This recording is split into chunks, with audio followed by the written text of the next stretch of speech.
By your own admission, నేను పెద్ద history Buffon కాకపోవచ్చు, కానీ నాకు కూడా శాతకర్ణి ఎప్పుడు పేరు అక్కడ వింటాను తప్ప శాతవాహనులు ఒకళ్ళని కూడా తెలియదు.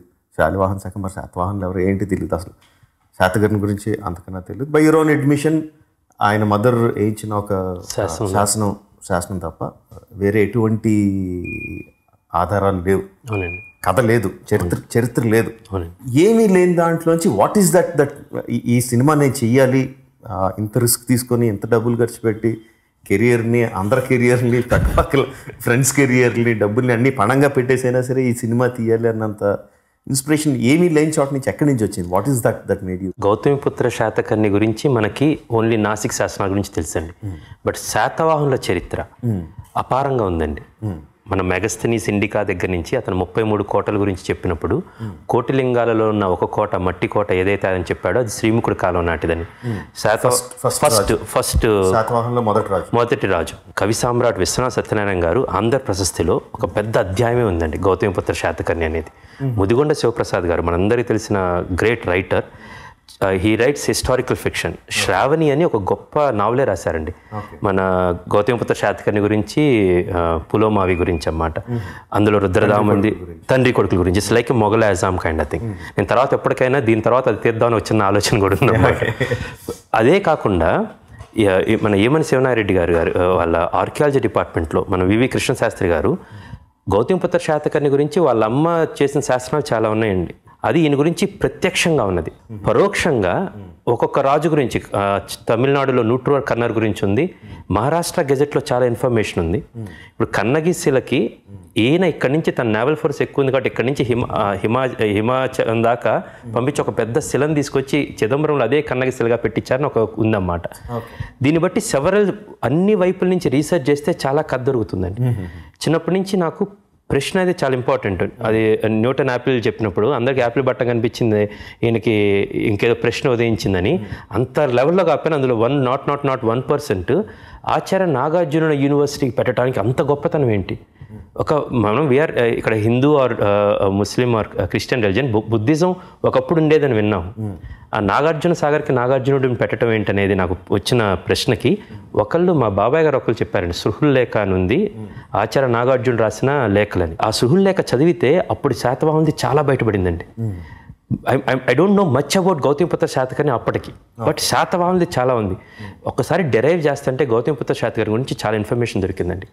అక్కడ నేను ఉగాది పురుషుడు అంటే, శక పురుషుడు అంటే వికీపీడియాలో ఉగాది అని కొడితే హిస్టారికల్ సిగ్నిఫికెన్స్ ఈయన గురించి వచ్చింది. ఒక్కసారి చిన్న షేమ్ అనిపించింది, అంటే మనకు తెలియదా అనేది. ఇప్పుడు నాకంతకుముందు ఏం తెలియదు, అమ్మ కథ దొరికిందనే ఒక ఆశ.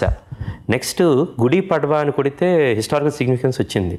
అప్పుడు 2011-12లో కొండపల్లి కోట్లింగాల్లో మన పెదబంకూరులో తవ్వకాలు జరుగుతున్నప్పుడు ఒక కాయిన్ బయటపడితే మొట్టమొదటి రాజు తన ముఖ చిత్రాన్ని కాయిన్ మీద ఎంబోస్ చేసిన ఆయన అనగానే వాట్ ఈస్ దిస్ కింగ్ అనేది వచ్చిందండి.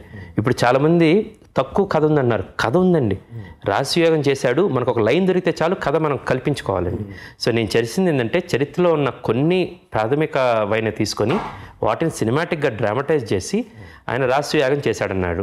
మనకు రాశియాగం అంటే శ్రీకృష్ణ పాండవ సినిమాలో ధర్మరాజు ద్వాపరయుగంలో చేసి శ్రీకృష్ణుడు అగ్రపూజిస్తుంటే శిశుపాలుడు ఏదో వాగాడు, తల కొట్టాడు, ఆ కథ తెలుసు సార్. దానికి రిఫ్లెక్ట్ చేసుకుంటూ ఈయన రాశియాగం చేశాడు నెంబర్ 1 అయితే, అప్పుడు దాకా తల్లి పేరుని ఎవరు పెట్టుకొని ఆయన 23వ శాతవాహన కింగ్ నుంచి తల్లి పేరు పెట్టుకోవడం స్టార్ట్ అయింది. ఈయన పెట్టుకున్నారు. దాన్ని కూడా రాజసూయాగంలోకి పెట్టి ఒక అందమైన సీన్ క్రియేట్ చేసుకొని పాలనా వ్యవహారాలు ఎక్కడ సినిమాలో చూపించలేదు. ఆయన ఆ తల్లి కిరీటం పెట్టిన తర్వాత పాలనా వ్యవహారం అక్కడే చెప్పి, అది స్క్రీన్ ప్లేలో చిన్న ఎక్కిమీడా సాంగ్లో ఎలాగైతే జనజీవనం చూపించి అంతవరకే దానికి కావాల్సింది. ఇక్కడ పాలనా వ్యవహారం చేశాను సార్. సో చరిత్రలో దొరికిన కొన్ని ఆధారాలు తీసుకొని దానికి సినిమాటిక్గా చేసి, హిస్టారికల్ రైటర్ ఎవరైనా అంతే చేయాలండి. శివప్రసాద్ గారు ఏదైనా చేసినా కూడా మనం అదే చేయాలి. సో అలా జరిగింది సార్ ఇది. బట్ ఎందుకు అతను కథ చెప్పాలనుకున్నామంటే, ఇంత ఆచార్య నాగార్జునుడు ఓన్లీ బౌద్ధ గురువు అని తెలుసు, కానీ శాతవాహనుల గురువు అని తెలియదండి మనకి. యజ్ఞశ్రీ శాతకర్ణి విగ్రహం గుంటూరు దగ్గరలో ఉందండి, మన అమరావతి దగ్గరలో ఉంది.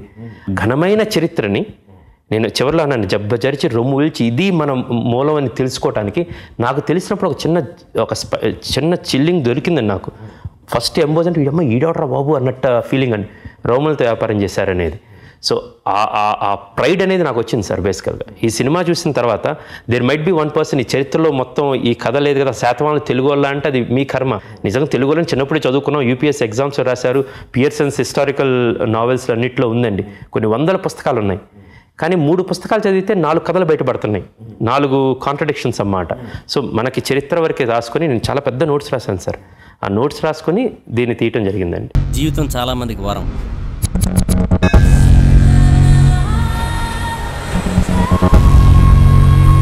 కొంతమందికి శాపం.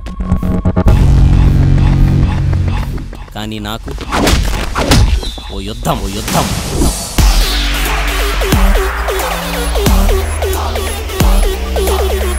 యుద్ధం అంటే ఎదురుగా ఉన్న శత్రువుతో కాదు, ఎక్కడున్నాడో తెలియని శత్రువుతో.